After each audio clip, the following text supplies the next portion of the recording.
the translations is let's say 60% part important and 40% is the testing.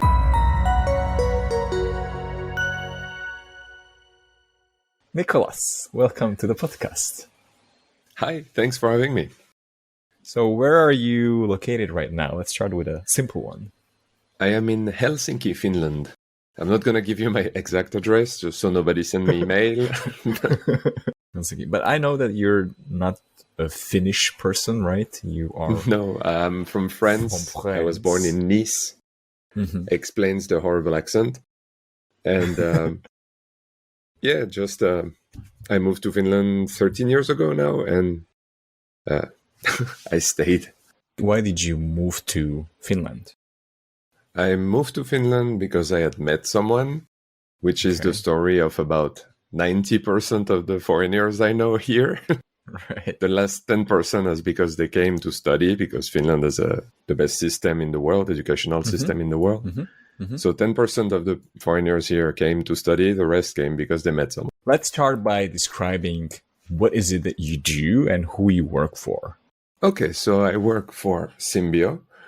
Symbio is a QA and development company, IT company, basically. It's a company that is from China, but we have offices in Helsinki, in Sweden, and the US. I am at the head of the localization testing team in Finland.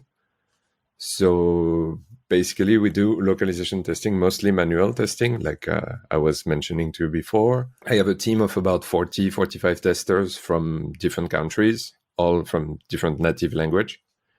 And we test applications, software, or websites for customers in their own language. They check that the translations are correct, that everything is implemented correctly, that everything looks good, and then we send back the results to the customer. Right. This is a new thing for me that it's a Chinese company. I didn't know that. I thought it was a Finnish company. So do you also deal with someone in China? We have also a smaller team, localization testing team in China that works for also big customers, but there's not much overlap. We have different customers in each places. Mm-hmm. Mm-hmm. So is Symbio, let's say, your first touch point with localization? That's my usual question that I start with, like how people got into localization. Was that how you ended up in localization, or does it have to do something with you being French? I studied to become a translator at first. So I've always liked languages and all that. So I have a bachelor's degree in English, literature, culture, translation. I did some interpretation. No, so I studied mostly to become a translator in France. And then, I went to Finland, met someone, and ended up, after finishing my studies, moving there. Since it's a country where everybody basically speaks English fluently, even little children, and it's sometimes surprising. So it was easier for me to come here speaking English than for the girlfriend coming to France because she didn't speak French. And in French, there's about 3 people that speak English, and I'm one of them, and I left. So now there's only 2 left. And so then I found this a job at, I was working at Symbio through a subcontractor at first. I was just the French tester. So whenever they needed a translation in French verified, that was my job. And slowly I climbed the ranks, as they say. So being a French tester was your, let's say, first experience with localization, or did you do some work as a translator? Did you try to do something? I did some work as a translator before when I was still in France, but only small jobs, either for smaller book, bande dessinée, which is like comic books, the French comic books and all, translations for those, or not really legal subtitles for files, let's say, for series. Let's leave it at that. But that was more for fun. That was not really paid. Yeah. Okay. So was it like your hobby project, or did someone actually? I guess so. Yeah, we could call it a hobby. They need subtitles in French. Yeah, I can help, and I just helped with it. Okay. So actually, the interesting thing is that right now I have a bunch of questions coming from translators who are trying to do something different. Do you think that, I don't know, going into testing is an easy way for a translator if you have that background, or is it more about just being a native in a different language? Yeah, mostly being native in a different language is the first step, let's say. That's where you start. And then, of course, having some translation background always helps. If there are testers that they send me a CV and I see that they've done translation, I know already that they're going to be quite good and they're going to get the job faster than someone who has never done any translation. Okay. I know that your translation experience wasn't that, I don't know, that huge, but how would you compare the two jobs, if by any chance you could? In a way, well, translation, I would have the English source and translate it myself, while with the current job, at least, the localization testing, it's already translated. I just verify that it's correct and that in the context it makes sense and it's implemented correctly in the application, looks good, the text is not cut or anything.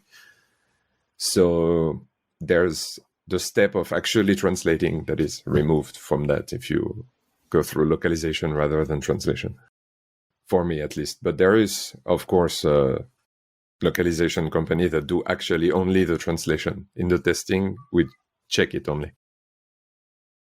Yeah, I think we can expand on that a little bit more, but like still wondering about, like the translator versus a tester.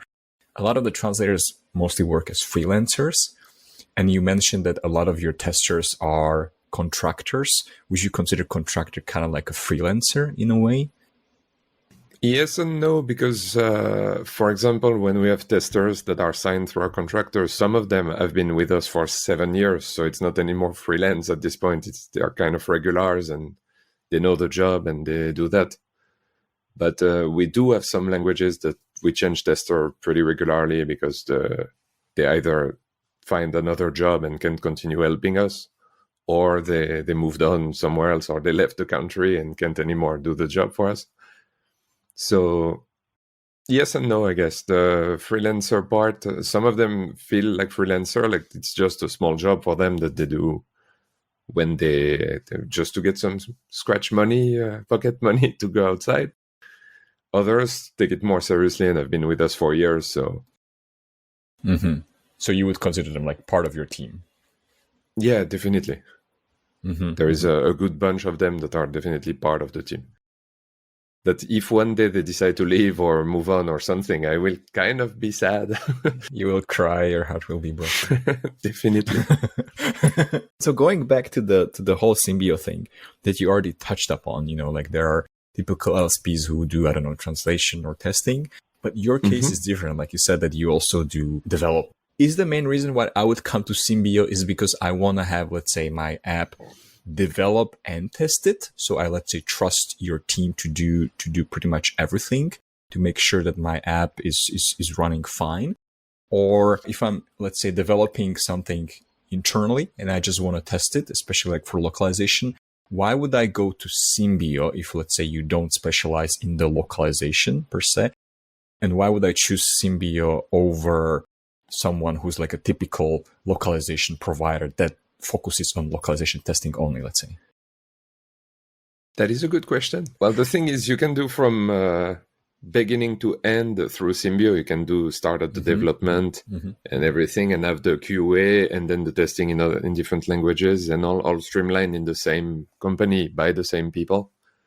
So that would make it more interesting, I guess. While if you have to hire one company to do one part, one company to do another, one company to do the testing, one company for the localization and all, that makes it a bit more expensive, probably. So to your special, I don't know, scenario, the question to me is, okay, so you do the development and also the localization testing, but let's say I have an idea for, I don't know, a dating app, the new Tinder, and I want to have it developed by you, but you also do the localization testing, but who actually does the localization? Would I have to get the localization from somewhere else and then just come back to you?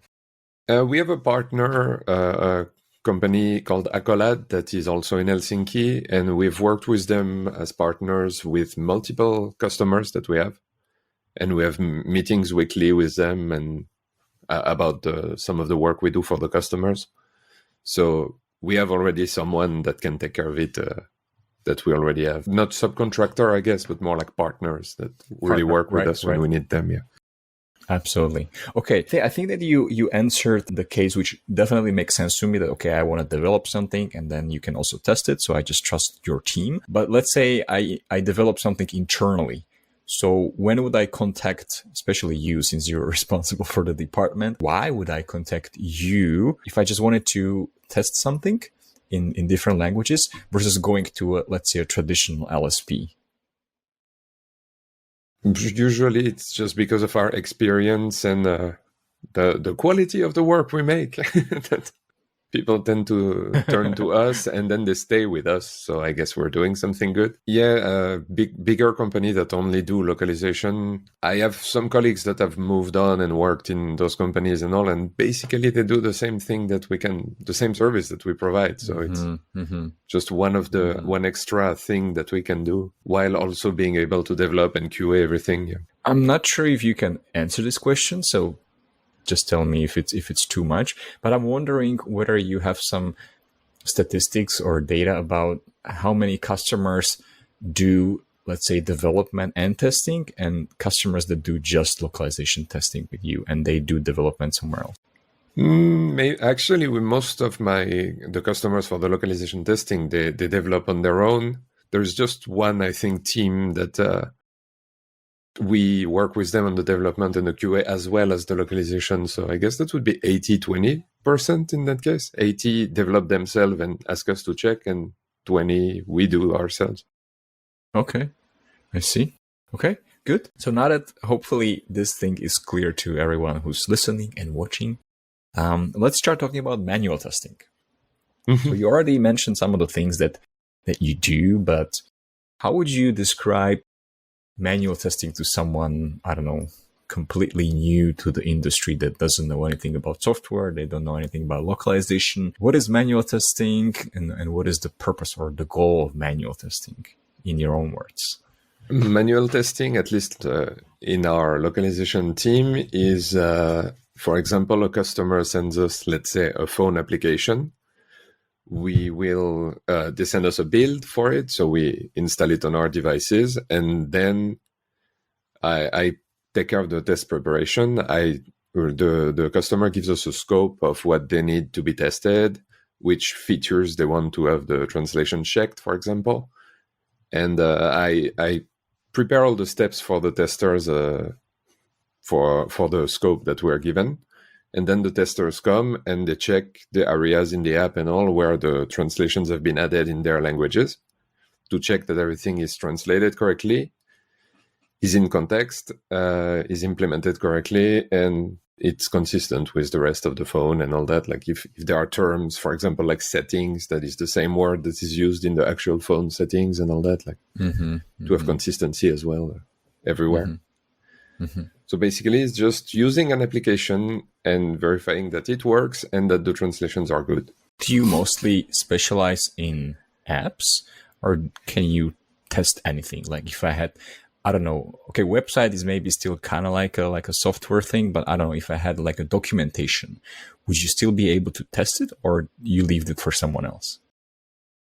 Documentation, it's mostly our partner Accolade that does check the documentation, like proofreading kind of thing. Yeah, we mostly apps, websites, and softwares. Like we actually like get our hands dirty, let's say, Right. like actually interact with something rather than just read. It has to have like some sort of features working and all that, like different screens, different views. It's not just text for us, at least. Testing, I think that's pretty different from just proofreading documentation. You mentioned one word that may be not known to many people. You mentioned build. How would you describe what is a build and why is it important for testing?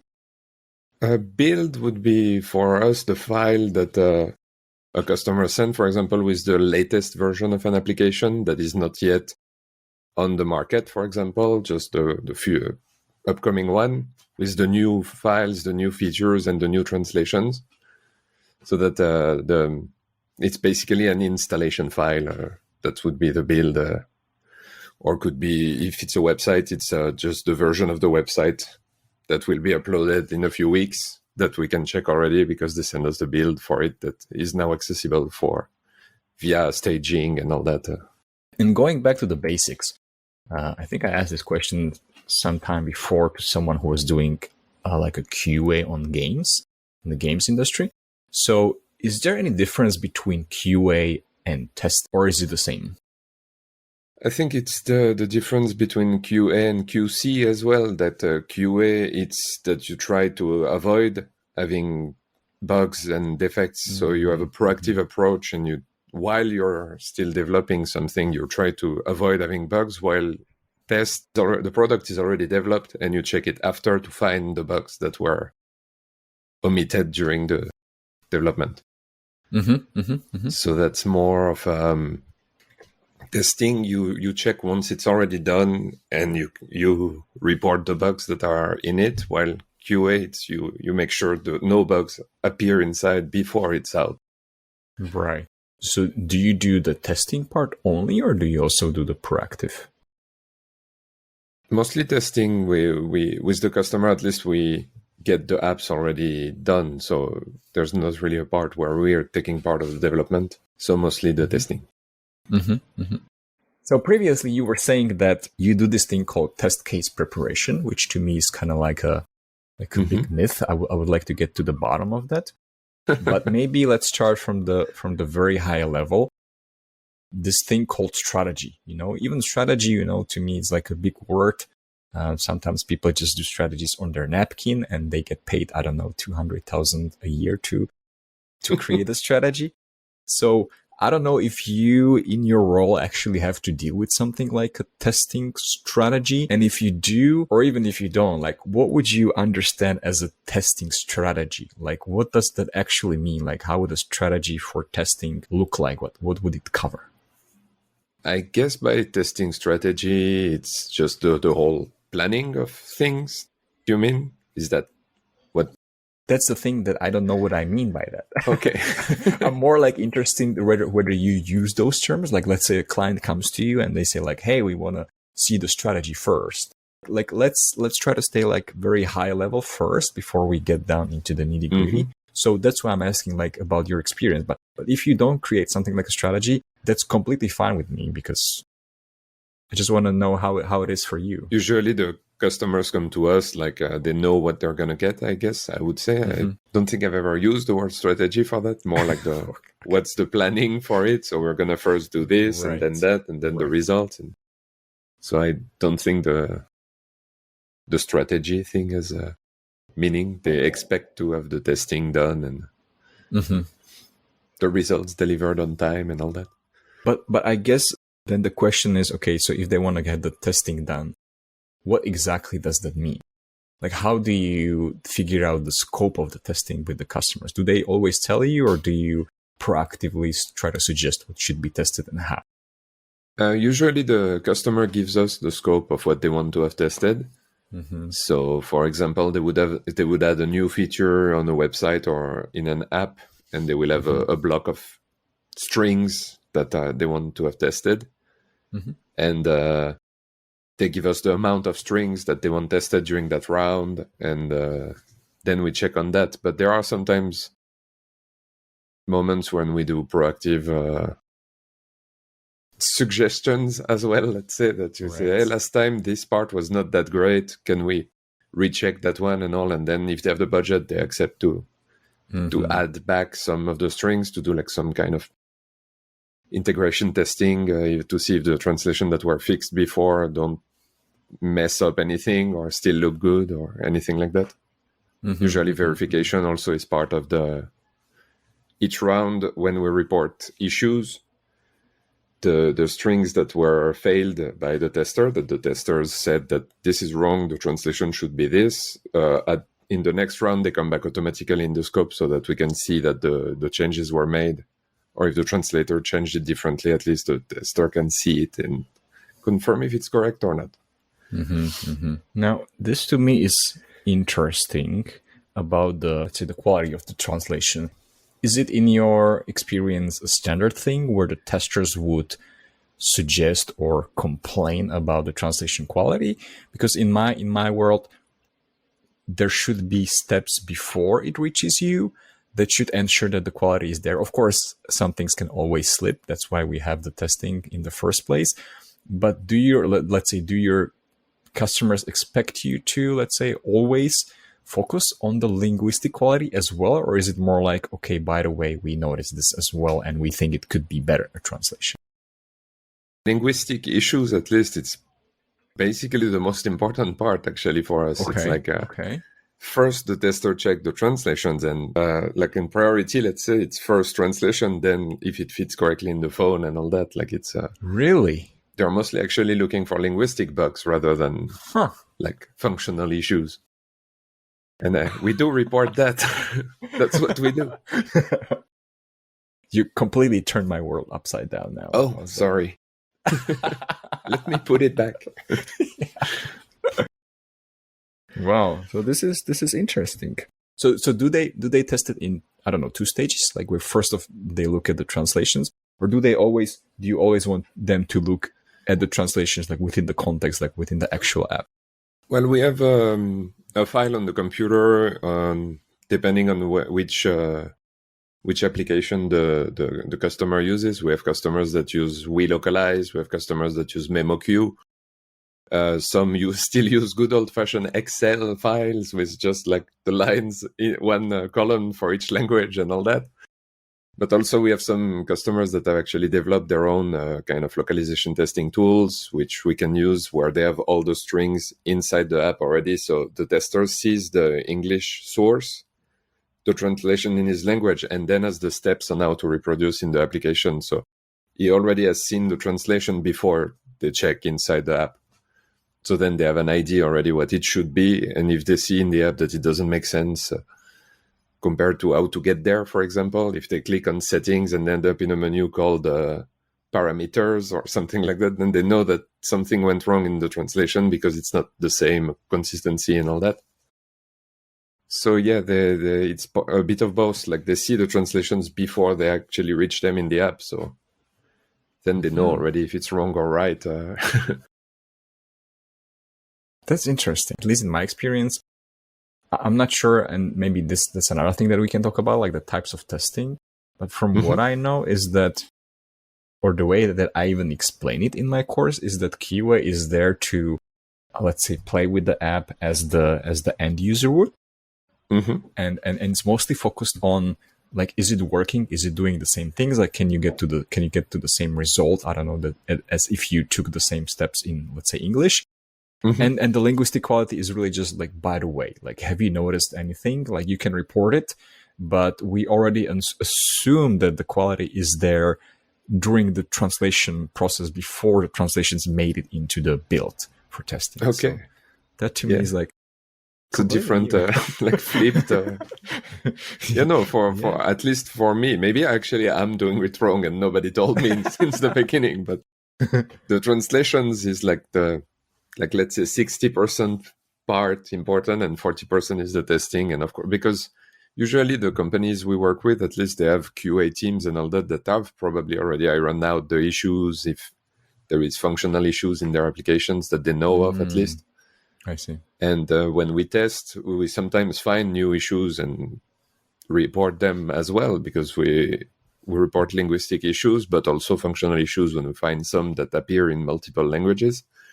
So that then you know that it's not an issue with the one language, but several or something like that. But then going back to what you said initially, that your, let's say, main criteria for someone who has a chance to work as a translator is to be native. So if you are focusing a lot on the linguistic quality, do you also expect them to have some sort of like a background, like at least knowing, I don't know, proper grammar in, I don't know, French? Yeah, usually we have kind of a first interview. Yeah.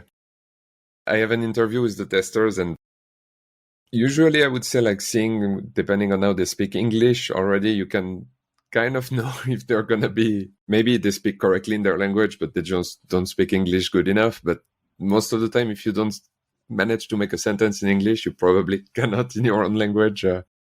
For the grammar or like spelling and all that you're like, We have had testers in the past that passed through the cracks, and the first round of testing they did, we send the results back to the translators, to the customer, and the translator like rejected all of the bugs that they did, saying like there's a spelling mistake in their correction, the grammar is wrong in the correction. You're like, okay, let me see 1 second with the tester.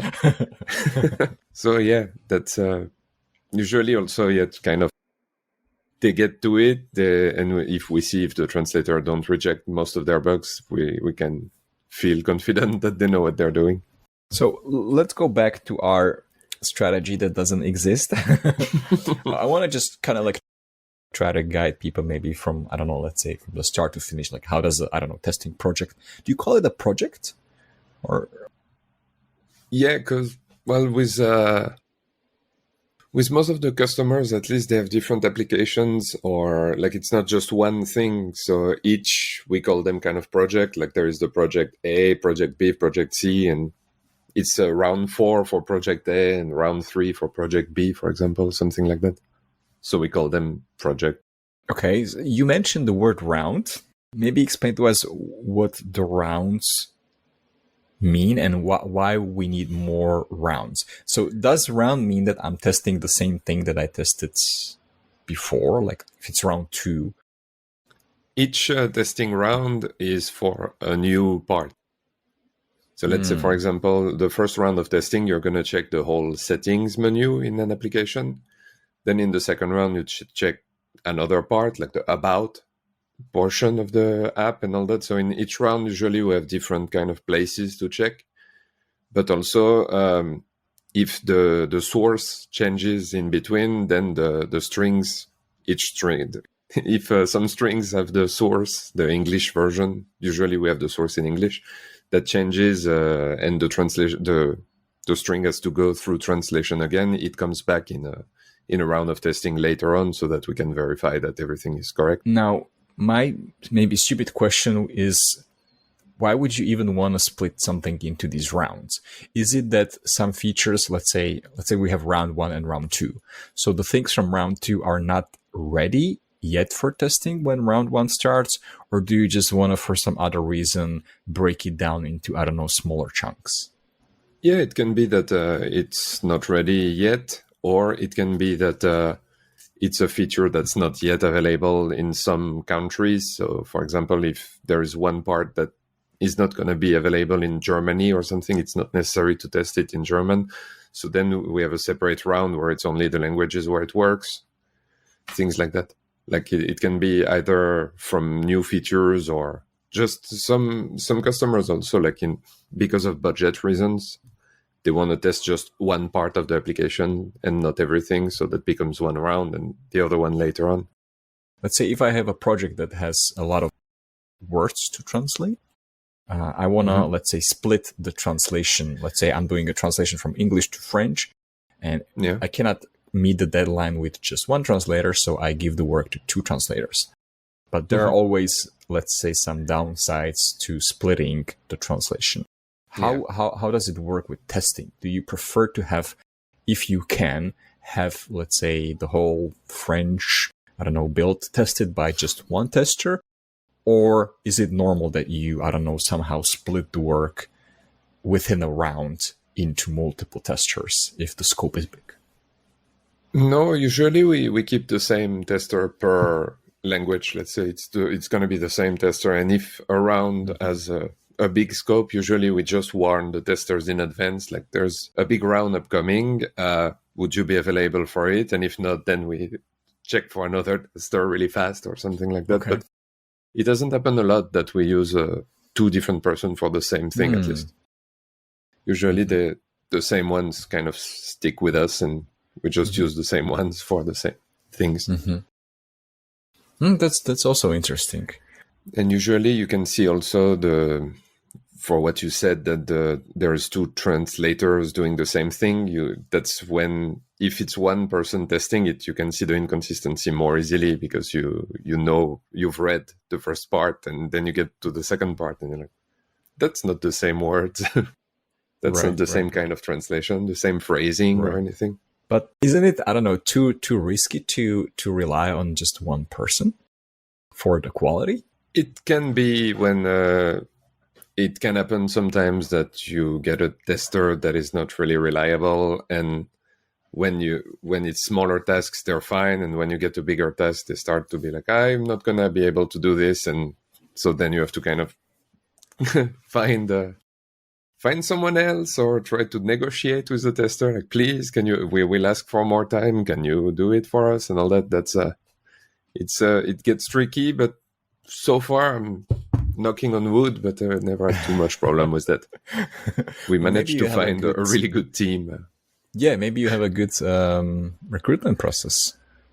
Could be. The subcontractors at least do an excellent job usually at finding. Sometimes we have requests for languages that you don't expect them to find at all, and they manage to find one super fast. Like, let's say a Catalan person living in Helsinki that would be able to test Catalan or something like that. So do you also have some requirements for some projects where the people have to, I don't know, physically, let's say, I don't know, come to the office because of NDA with the client, or something could be only tested, I don't know, within your office or within some location? Or yeah, we do have NDAs with all the testers, and most of the application that we test, we test them in the office, and it has to be at the office. Well, the last 2 years, because of COVID, of course, we had to kind of take measures, and we managed to do it via sending screenshots instead of having the actual app in hand, for example.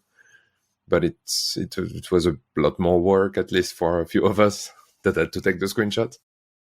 But otherwise, usually, the testers come to the office, and we have devices. It's been a while since we haven't had a prototype or anything of a phone or something that is not out yet, but we had that before, so the phones could not leave the premises at all, for example, or prototypes of any, not necessarily phones, but other things that we can't really put outside of the office. So it's mostly at the office. When I was checking your profile, I think your last post was about something about office. Like you moved to a new office? Yes, probably. Just did it again now, actually, but I didn't post this time. Okay. So I want to still ask a little bit more about, like trusting the testers. How would you discover that someone is not working out? Because the example I think that you gave is that someone would not be able to take, let's say, a bigger project, which to me is more about like their availability or something like that. But if somebody's, there are some people who are like really like eager to do something. They actually do it, but they don't do it that well.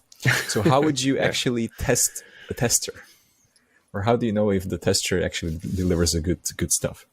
Well, usually they would go through at least a round of testing, and then the customer would tell us. We have good communication with the customers usually, so at least if there are issues with one of the languages, they will tell us, like, this language had a lot of corrections that were rejected by the translator, saying that the corrections were bad. So then I would kind of try to talk with the tester, saying, like, can you be a bit more attentive next time? Or like, if the translator company, our partner company, tells us what kind of issues the testers. Usually with new testers, they are eager to please, let's say, so they find every single issue possible they can, and the translator can be like, okay, those are more like preferential improvements. Can you tell the testers not to refail that anymore, and all that?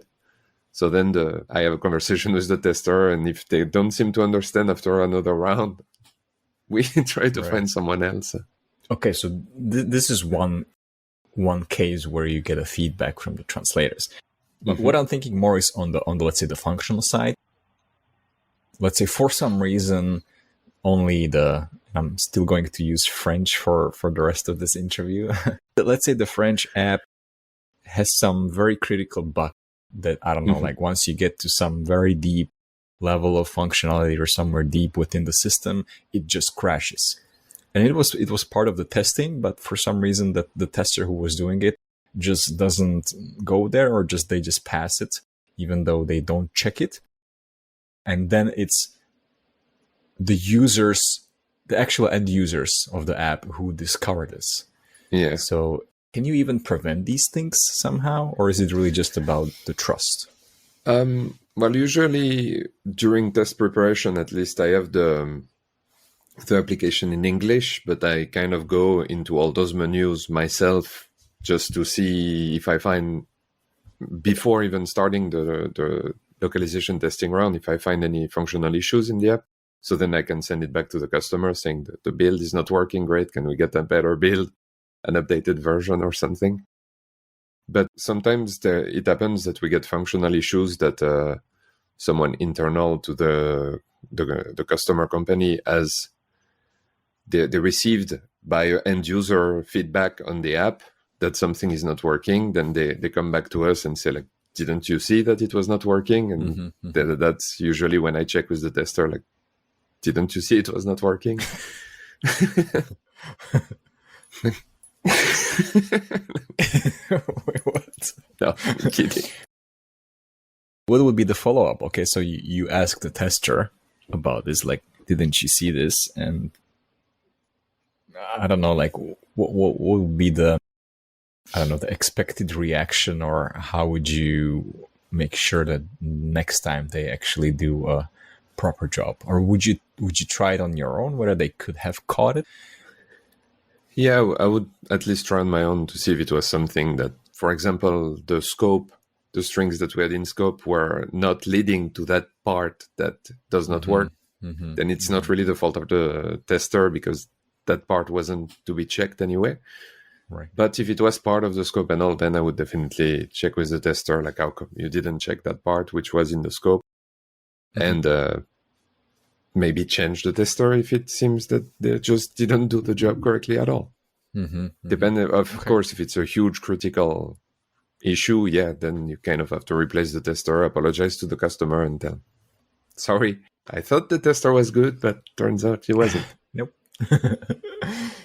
But the thought that I had about, I don't know, like checking if somebody is thoroughly testing something is, maybe do you check the number of bugs that each language reports? And maybe if, I don't know, 10 languages report, I don't know, 100 bucks, and for the one language, the person reports only, I don't know, 50 or 20 bucks, that it's like a warning signal to you? Depends, actually, because we have lots of languages where the translations are correct and the app works. So they have a minimum number of issues. And then there's one language, like, let's say Dutch, that has like a problem on every sentence. And then the translator report everything that it's the informal way, it should be formal, blah, blah, blah, blah, etc. So then usually for each language, there is about maybe 5% issues on each scope. If there is 100 strings to test, they have usually 5 to 10 issues, bugs in the language or functional.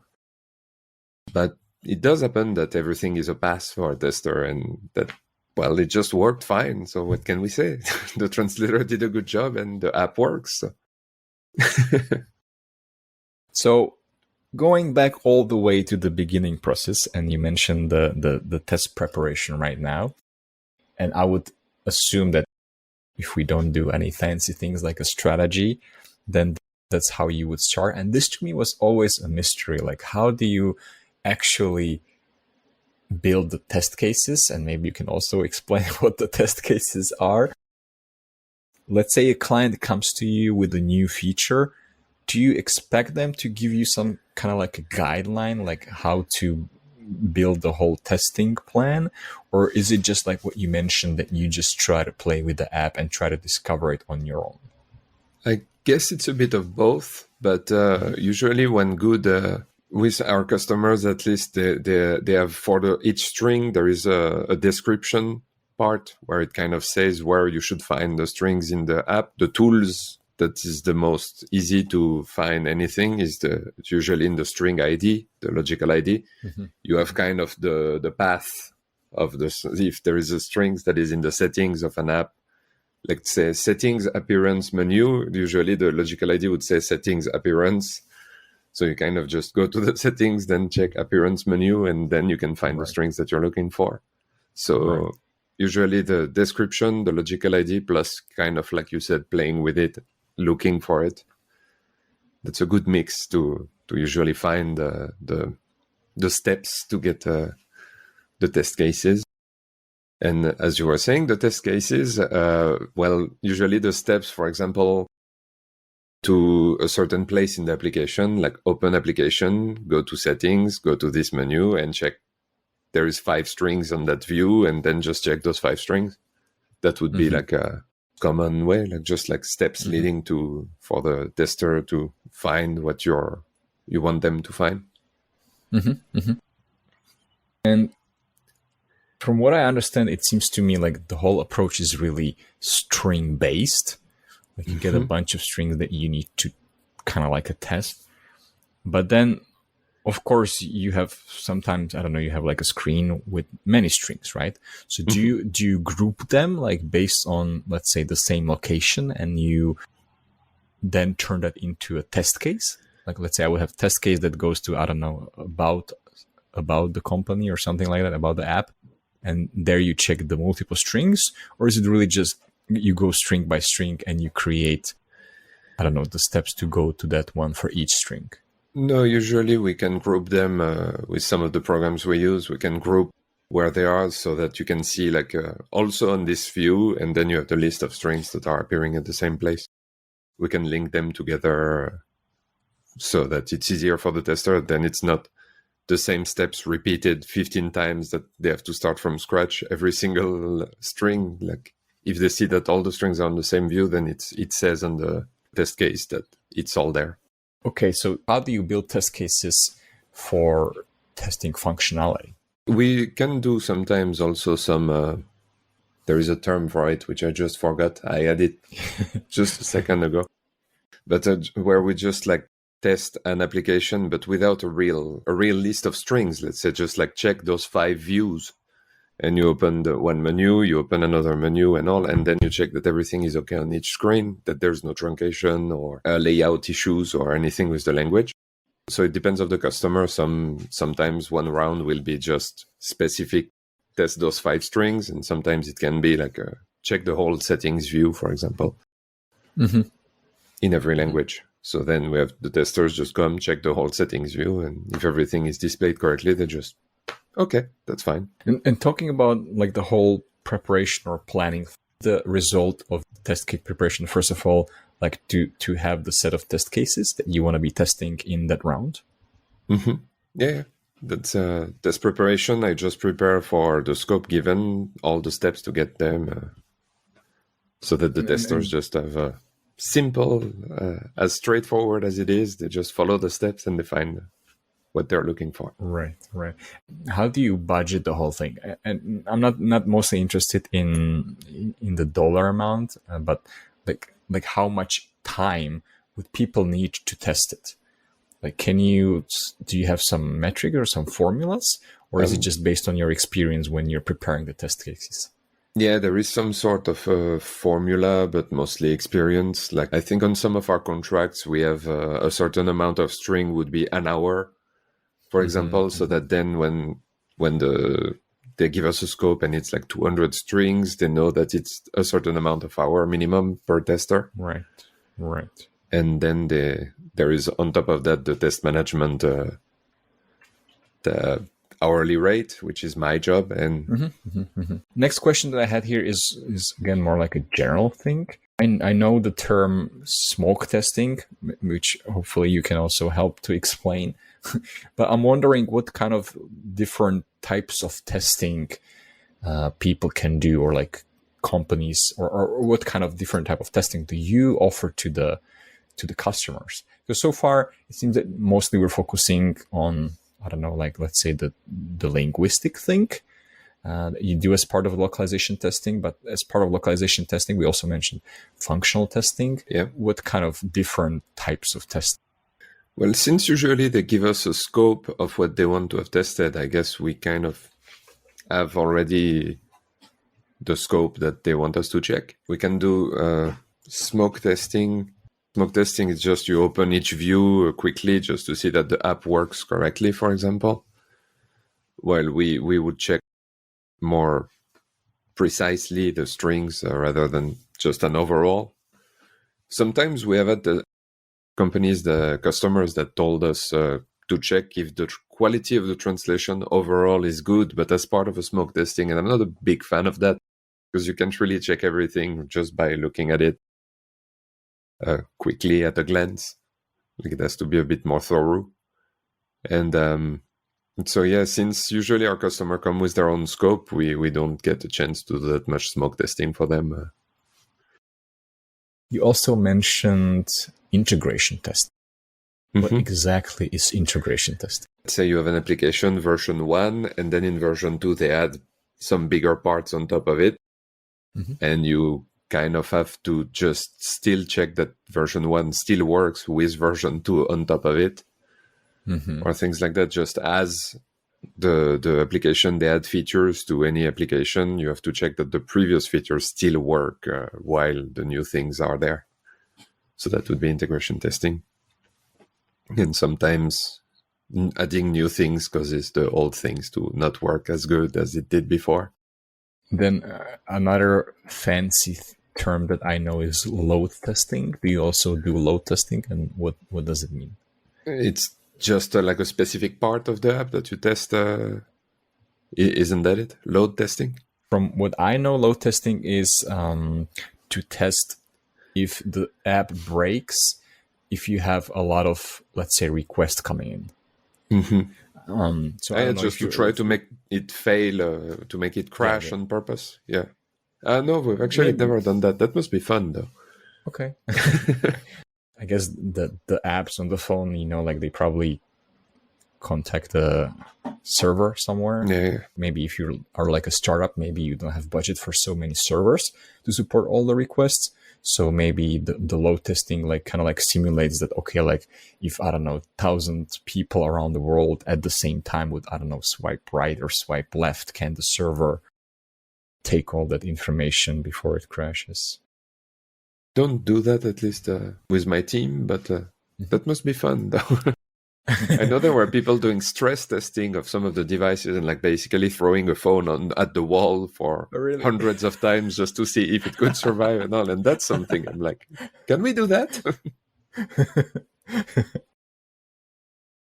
Okay, let's move a little bit more towards the part where the testers find bugs.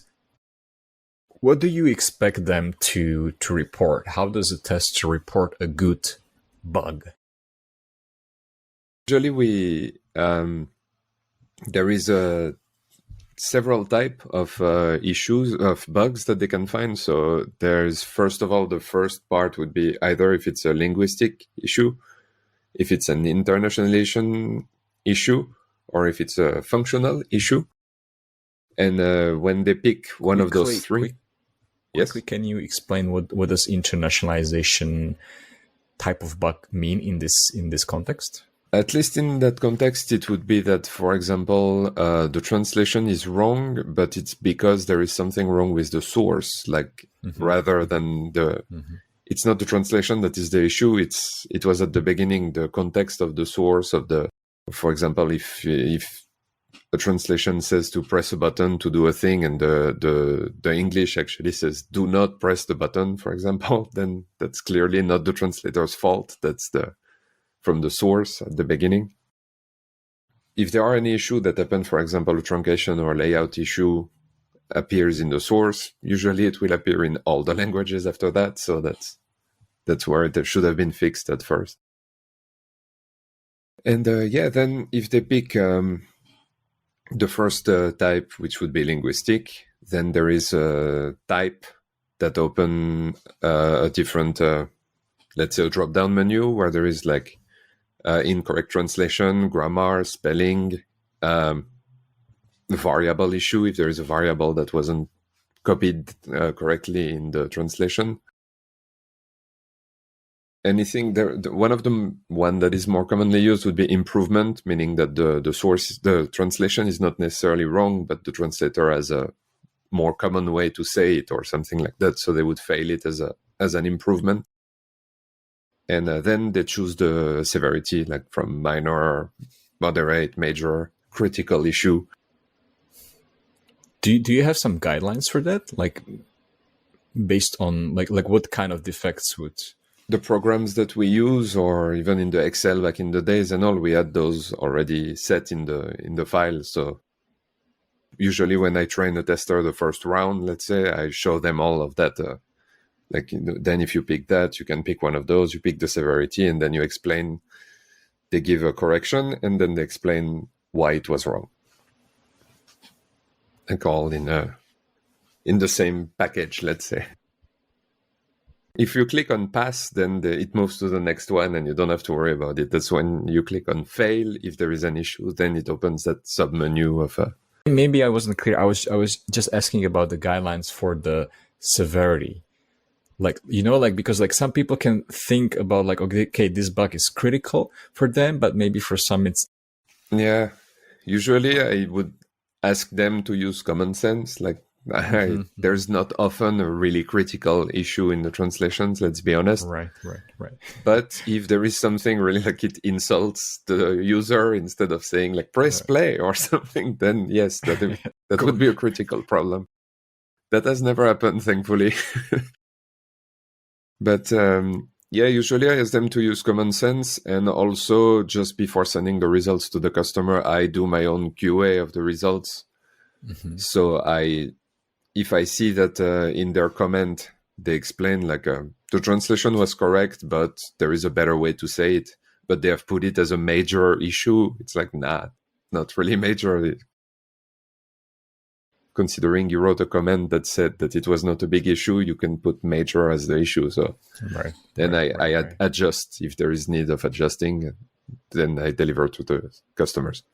So do you actually have to like yourself check all the issues, bugs reported by the testers for all the languages? I do, just that's part of my test management tasks, let's say. Like when I get all the results, I verify also like if there are some functional issues that they say the app does not work at all when we do this. I do test myself just to see like did they reproduce something wrong, or is it really an issue? And then I report the functional bugs myself on JIRA or whatever place they're using. So then I have done it myself and I know what I'm talking about, rather than just trust the tester that he said it doesn't work, so it doesn't work. If you are checking all the bugs, like how many bugs do you check a day?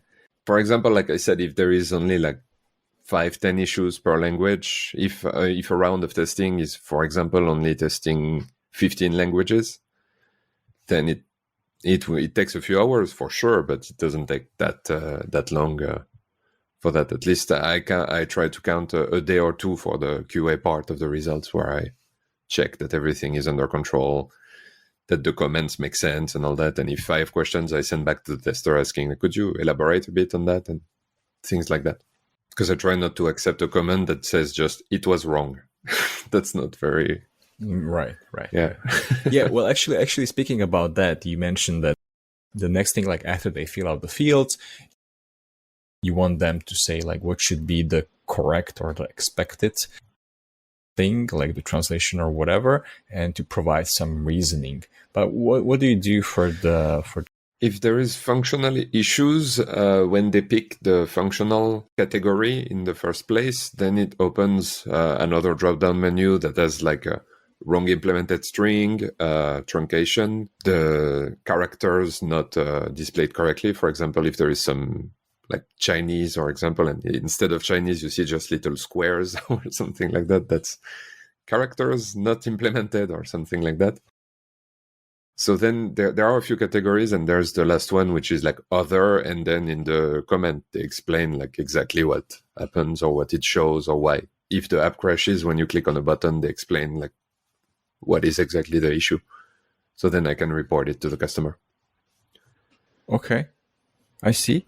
And how about screenshots or videos? Is it a standard that you require for each bug reported, or is it not that mandatory?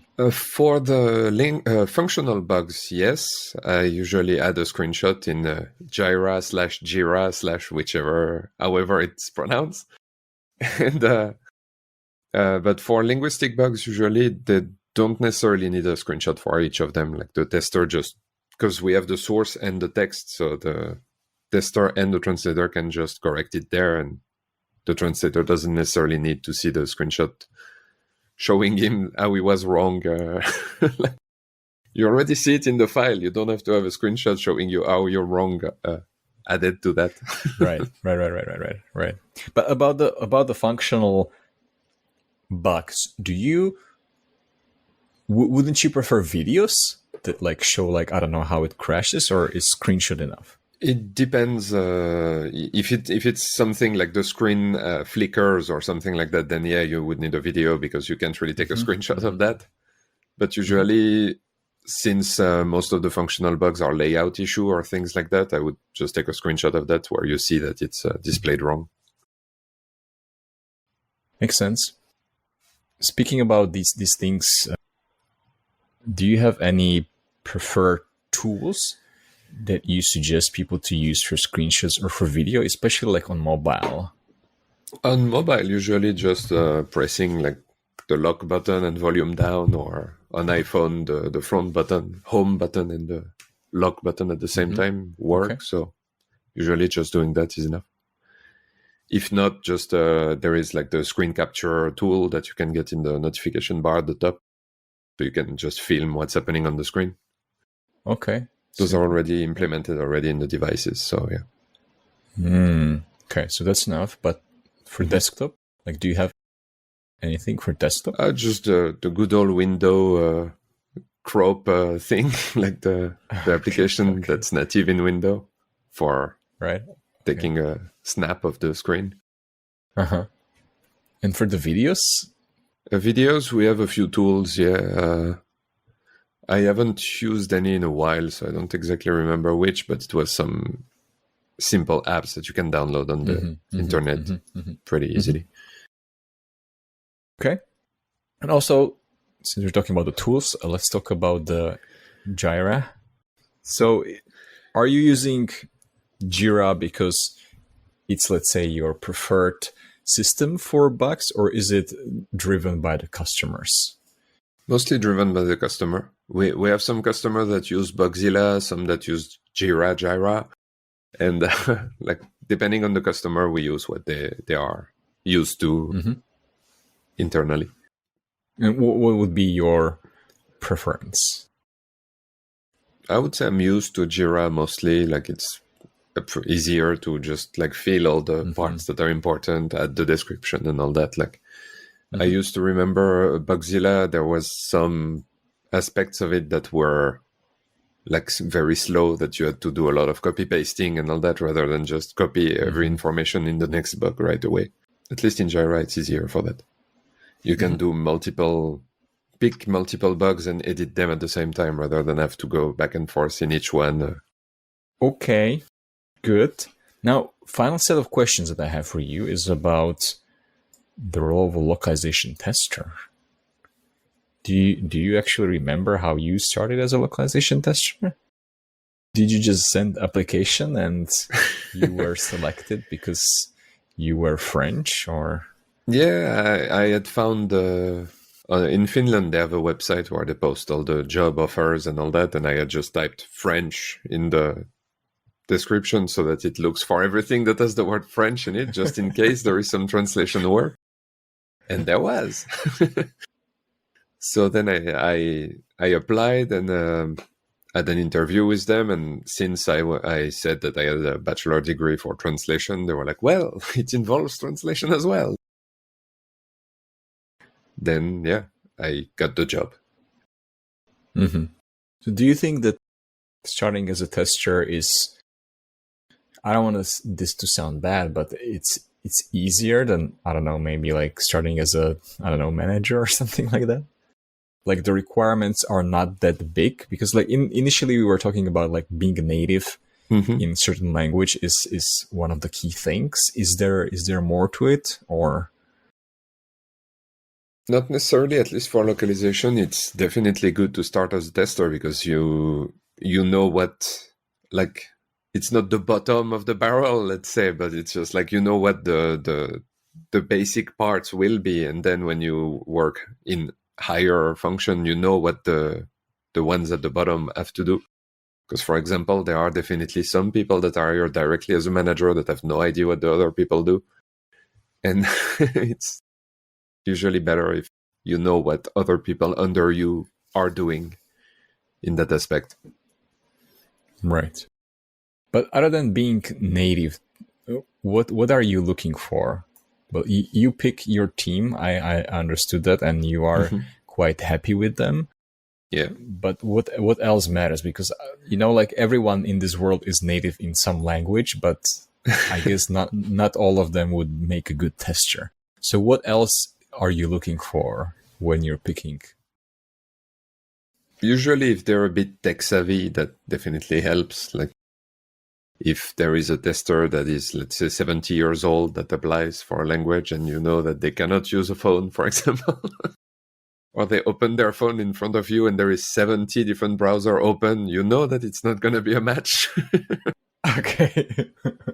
wait, that is actually an interesting thing, because I know a lot of PMs actually, they have so many tabs open. Sometimes I also end up like that. Same. And I'm very mad at that, and then I try to close them, because I think you should just focus on the one thing that you're doing. So, and there's always one that plays music and you don't know which one it is, and it's a headache. So why is it a warning sign for you if somebody has many tabs open? No, it was more about the tech savvy part. Usually, I know there is memes about that. Like, for example, when you visit your parents and your parents send you a phone, there is like 15 different apps open in the background and all that. And you're like, really? I see what you mean. But yeah, it is definitely better to have less things open and focus on the one thing at hand. Even if sometimes I have a list of 15 bugs, I open them all in tabs and then I check them one by one, but you still have everything open on the background. Right. Do you somehow test in the process how people can report the bugs? Like, let's say if they're reasoning, you mentioned that was one of the key things, like explain to me like why this is a bug. Do you test that? Like how well they can explain it in English? Yeah, like I was saying, usually during the first interview, I realize if they can have a conversation in English and then can probably write in English. If they are looking for words or not really sure about themselves, you know that they're not going to be able to give you detailed information about why something is a bug or not. So usually during the first interview and before hiring them, you can know if someone is going to be a good match or not, depending if they speak correctly in the first place, English. I see. What do you think is the most challenging thing of being a tester? You were a tester yourself, so is it do you think it's a job that you can easily burn out? Not necessarily. Actually, the challenge for me at the time and for a lot of testers I know is that there can be a month where there is like 5 rounds of testing, and there can be a month where there is just one and it's only 20 strings to check. So then it's like most of the testers being paid by the hour. I understand that when there is a month when there's not that much work, it's not great for them. And so the challenging part is not the stress, but it's on the contrary, like the lack of work. Sometimes I would say, I remember at least when being a tester that I wanted to just call the manager every time, like, is there something coming or not? Would you suggest something that freelancers are doing? Because freelancers typically have multiple clients, right, that they're translating for, just because of this reason. So do you suggest the same thing for tester? Like, if I want to be a full-time, I don't know, tester that's not hired by a company, but I'm like a contractor. It would be better to have several customers, yeah, definitely. Okay. And my final question that I have here is, again, this could be based on my experience when I was doing localization for something. I definitely much more preferred when I was doing, let's say, localization of the infamous Windows Vista. I was working on that one. Oh, wow. I'm sorry. But at least it was something that I'm using, right? Because I'm using Windows, Yes. But when I was working on localization of something that maybe the number one, I don't know, tool or software for something that I have never used before. Like, I don't know, like doing CAD design or something like that. I wasn't that invested. So my question is, for testing, like, do you think it's better if I'm testing something that I have, I don't know, personal interest in, and maybe because of that I can, I don't know, devote more attention to it? Or you think it just doesn't matter and it's more about attention to detail in general? It is definitely better when you work on something that you are familiar with or like or use even yourself, because we've had testing before for, let's say, companies that do sports watches or things like that, and that all the different sports that you can do with the sports watch and all, and that you have to test if every mode works correctly. And like, I don't do a lot of cross-country skiing, for example, and so testing that part in the application doesn't mean a lot to me. But still making sure that the translation were okay, at least you're using simulators and all that. Of course, I was not doing cross-country skiing myself. And that sounds very interesting. Did you have other similar interesting requests? And how do you simulate cross-country skiing? Like, well, they usually give us a tool or an emulators or something like that, so that it gives data to the application so that it thinks that you're doing that. But yeah, for example, when testing apps that are GPS and all that, they don't give us a car to drive around. Like, usually we have like JSON files that we just slide in the application, and then it just imitates a route or things like that. I see. Unfortunately. Unfortunately, yeah. But I mean, was all this technology available when you started testing? No, there are a lot of things that slowly evolved. Yeah, when I started testing, I think it was the first iPhones, or like the second or third generation, let's say. And now your phone can do pretty much everything. So it's a really different world. We used to test even on phones that still had like actual physical buttons and a pad and all that. So yeah, the things definitely evolved since I started. And now there are lots of things that are, for example, for testing application, there are some where we don't even need an actual phone. We can do it on a web-based computer application, for example, where you can pick which phone you want it to emulate, and then you just have the phone on your screen, and that's it. So that's definitely very different. Do you prefer that? Is it easier, or is it better just to test makes an actual it easier for, like, let's say, dispatching the test to the tester, where they can do it from home or something. Then you know that will be probably done faster than when you have to schedule everybody to come to the office and all that. Like when there is a round on a website, for example, you know that I send the task now, it can be done by a day or two, while when you have 30 languages to test, let's say, you have to have 30 people coming to the office. It's going to take a bit longer than if everybody gets it at home. Okay, now, finally, you were saying that how things develop, so I'm trying to see how I can tie this to the next question. So how has your curiosity developed over the years? maybe a stupid segue, so let me just say it. I know a few things about you, like what are your hobbies, but I'm wondering, what are you curious about right now? Definitely about the technologies evolving and all that. And yesterday, for example, we had a dinner with some of our customers and all, and they were talking about applications which are now on the screens that open, like the latest Samsung phones that have like the screen actually, like, it's a touch screen, but that actually opens, so you can have a flat side or an entire screen.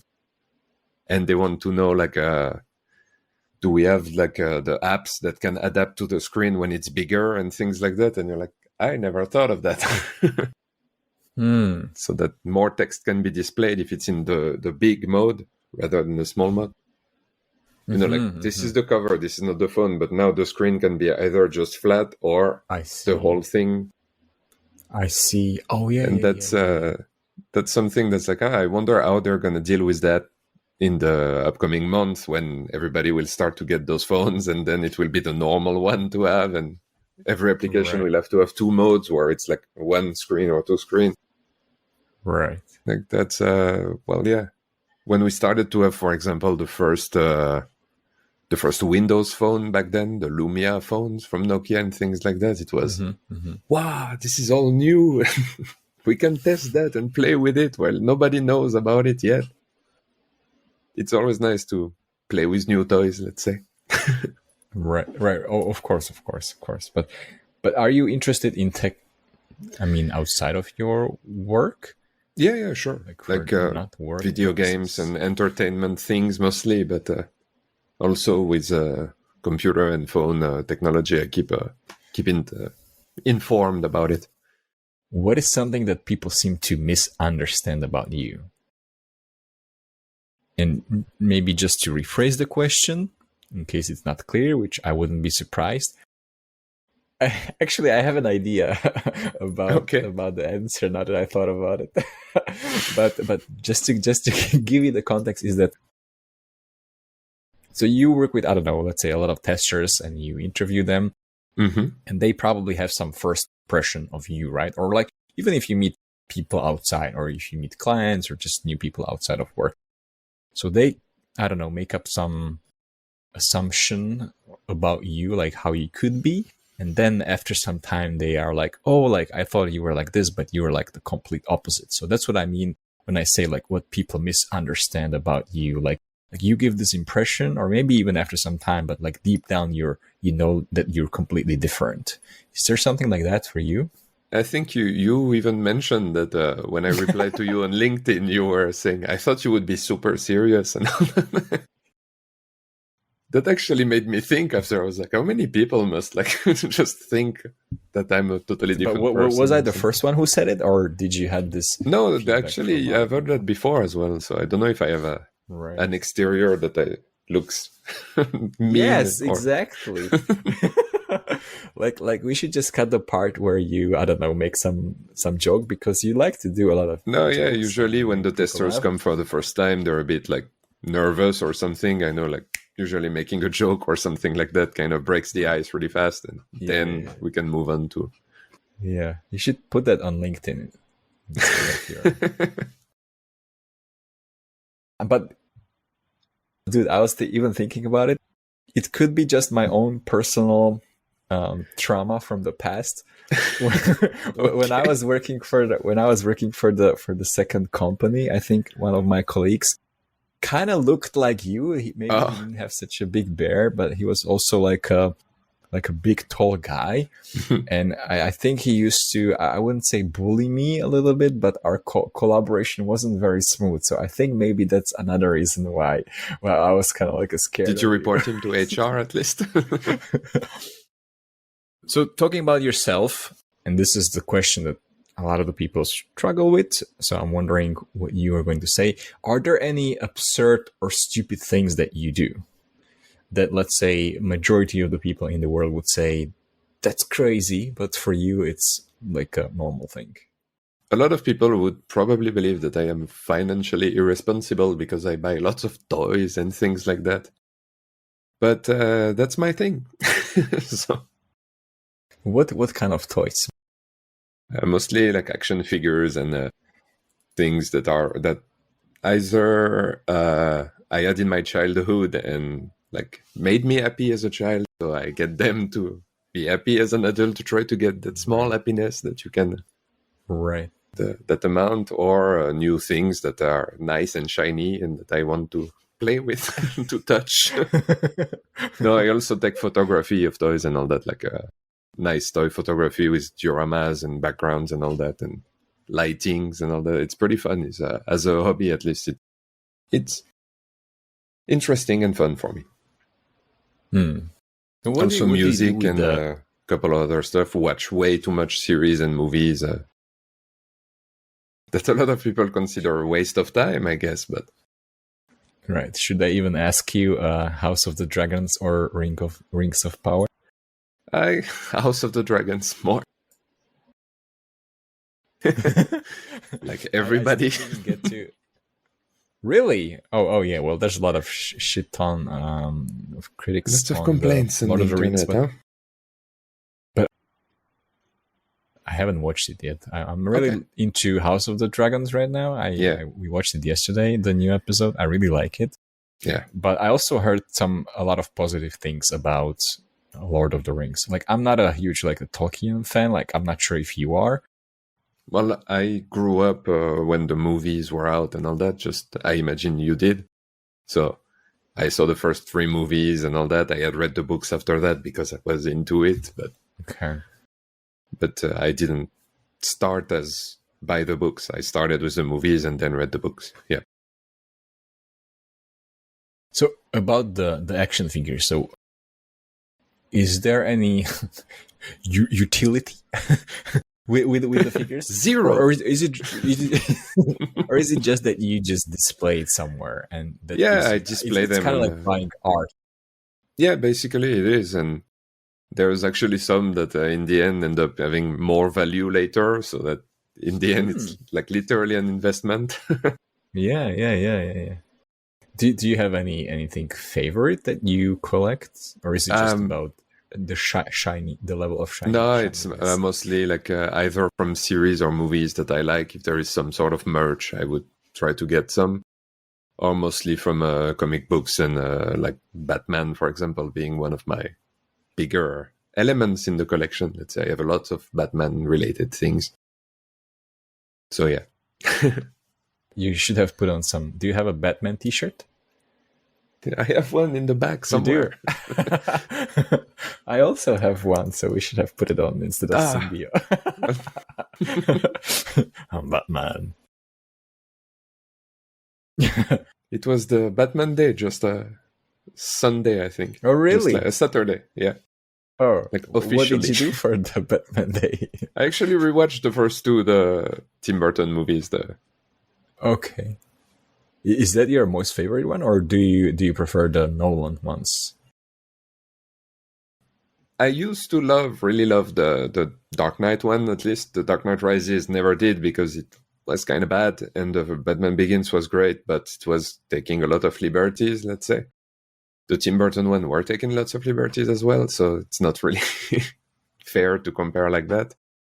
But since I grew up with the Keaton and then Kilmer and Clooney one, even if they were terrible, I was a kid back then, so for me it was great. So those are the ones that I hold a special place in my heart, let's say. But to me, I think my first main touch or interest was the, how's it called, the Batman, the animated series. The animated series, yes, ones? Definitely. Same. Those are super good. I still love them. I rewatched recently actually the whole thing, and it still holds up. And to this day, if you read a comic book or anything, it's the voice that you hear, at least in your head. Kevin Conroy and Mark Hamill for the Joker and all that. That's the voices that I hear in my head when I read it. So, yeah. Right. Okay, now let's take a little bit of a darker turn. My notorious question. What do you think is wrong with our industry? And by that, I mean localization. I think there is a lot of misunderstanding from a lot of companies and all that think that they don't need localization or localization testing, at least for me even, because I know lots of companies just like, we don't have budget for it, so we'll just skip the testing part. And you're like, yeah, but then it looks bad in 5 languages. That's on you. Like, that's not... So there's a lot of... people don't think it's as useful as it is. And that is sad. Understanding that if you have an app that is translated in 5 or 6 different languages and can be opened by people around the world, 1,000 more people around the world, is definitely working for you than against you. So why would you think that it's stupid to have a localization?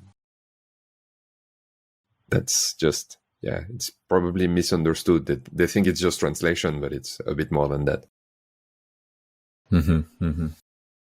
So if you could speak to the minds of everyone in the industry, or maybe the people that think that testing and localization is a nonsense, what would you tell them? Well, don't take shortcuts. Like, do not, for example, use Google Translation to translate an application and then just send it to testing so that they can fix all the mistakes. That's not how it should be. You should have a real localization team taking care of things. That's Right. Yeah. All right. Is there anything that you think I should have asked you, but I didn't? No, I guess you've been pretty I thorough. think you want to share to the world. Localize things. Yeah. All right. Well, Nicolas, thank you very much for the interview. It was nice learning. You're welcome. Manual testing. Thank you for having me. Thank you. And, it was fun. And all right, awesome. Enjoyed it. Thank you, and see you some other time. Bye bye.